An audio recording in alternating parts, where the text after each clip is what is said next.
Përshëndetje, përshëndetje të dashur miq, përshëndetje të nderuar ndjekës.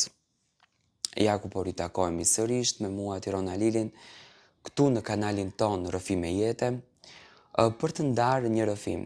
Nga fakti që unë ditën e djeshme e rrëfeva një rrëfim vetëm me gojën time, nuk e lexova, domethënë ishte shumë popullor mënyra të folurit.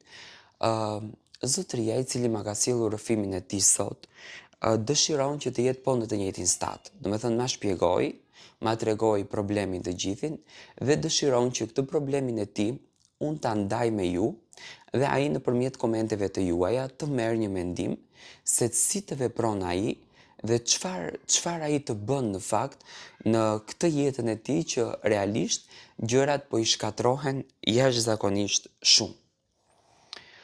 Tani bëhet fjalë për një burr nga Tirana, i cili është një biznesmen, domethënë prej në të kaluarën e tij, prej në fëmijërinë e tij,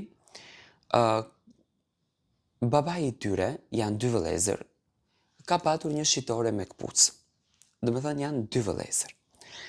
Dhe të dy vëllezërit edhe kanë studiuar, edhe kanë punuar te kjo shitoria, sepse të vetmen armë të ushqyerit të familjes, vëllezërit e kanë patur këtë shitore, domethënë s'kan patur gjë tjetër.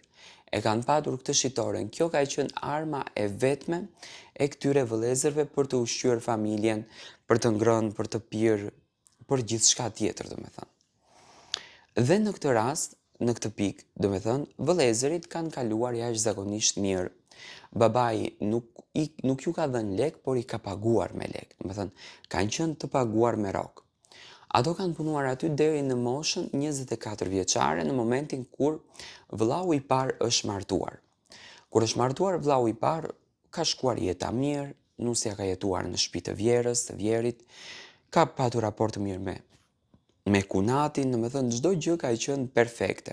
Çdo gjë ka shkuar si më bukur. Dhe më pas, domethënë, kur është martuar vllau i dytë, fillimet kanë qenë të mirat, raporti i kunatave ka qenë fantastik, vëllezërit kanë vazhduar akoma të punojnë me njëri tjetrin. Domethënë, vëllezërit akoma kanë vazhduar të punojnë bashkë. Akoma kanë kontribuar së bashku në familje, por avash avash ka nisur zëngat, inatet edhe mlefet. Domethënë ka nisur zëngat mes kunatave, inatet mes kunatave, mlefet mes kunatave dhe kjo gjëja në fakt e ka irituar edhe më së shumti këtë situatë. Ditët kanë kaluar, momentet kanë qenë të vështira dhe çfarë ndodh? Ndodh që, domethënë, kunatat të vendosin që të shkatrojnë raporte me njëra tjetrën. Kunata me kunatën kanë filluar të rifen. Dhe Vjera, për ta shuar të gjithë këtë problemin, domethënë që kunatat mos kenë zënka, Vjera e ka heshtur historinë dhe ka vendosur që njërën nuse ta ndaj. Me kredite, me borxhe, se të shkretët s'kan pas lekë, kupton? Kanë hyrë, kanë blerë një banesë.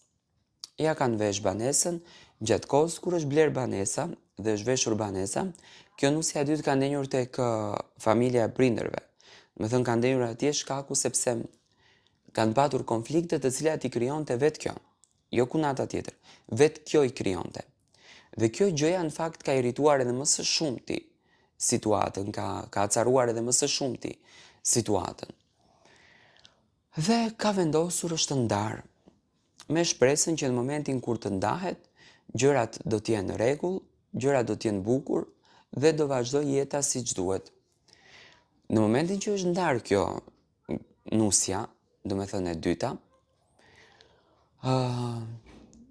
ajo ka filluar që të ketë luftra, të ketë dinamika, edhe tek në këtë rast, domethënë tek burri i saj, duke i lutur burrit që e ke me patjetër që të largohesh nga ai biznes, ose e hape të njëjtin biznes vetëm, ose dil një herë e përgjithmonë nga ky biznes. Gjë në fakt më pas ka filluar të iritoj edhe situatën. Djali, duke u mbushur çdo natë, çdo ditë, nga gruaja e vet, merr guximin, shkon rifet me vllajën edhe me babin. Me thënë dikur shumë familje e lumtur, sot familje e përçarë. Ato të dy e rrafin këtë djalin, ja çajnë buzët, ja çajnë turit e tjerë, dhe ky djali mbetet skandalos. Dhe ky djali mbetet në të keqen më të madhe të tij. Çfarë po ndodh tani? Nga një moment shumë i lumtur, bien të gjithë në një hall të madh. Thënë bien të gjithë në një hall të tmerrshëm. Djali nuk flet me babain, me vllajin, babai e ka përzën nga biznesi, djali tash ka mbetur punon taksi, është me fakultet, po shkaku i qeverisjes aktuale nuk futet dot në punë. Do me thënë, ka mbetur rrugëve, ato janë shumë të lumtur dhe gruaja tani dyshon që edhe gruaja është duke tradhëtuar, sepse lëvizje që i ka ky, do me thënë, janë lëvizje të çuditshme sipas asaj që i tregon gruaja. Do me thënë, rritër natën vonë, nuk merret me burrin, nuk i interesojnë fëmijët, është gjatë gjithë kohës në telefon, dan gjatë gjithë kohës kohën në telefon, do me thënë, i ka këto lëvizje të çuditshme që janë në të vërtetë lëvizje neveritëse. Unë dua të marr mendimin tuaj për këtë histori që unë rrëfeva, dua të shikoj mendimin tuaj, çfarë në fakt po ndodh me këtë familje, çfarë vendimi duhet të merr ky djalë.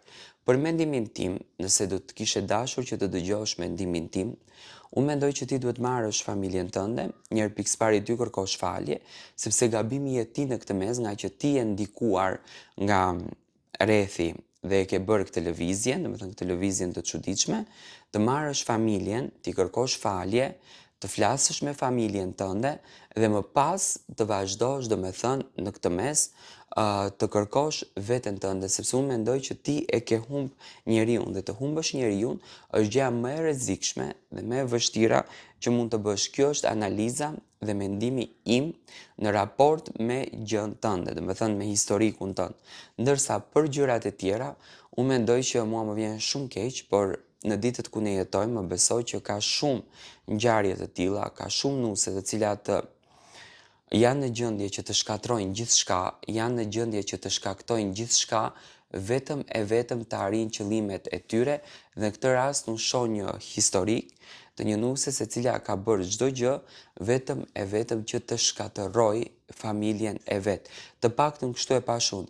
Jepni mendimin tuaj në komente, tregoni mendimin tuaj se si ju e shikoni këtë raport dhe çfarë ju në të vërtetë arrini të kuptoni nga ky raport që realisht është një raport shumë i shpifur. Dua të marr mendimin tuaj.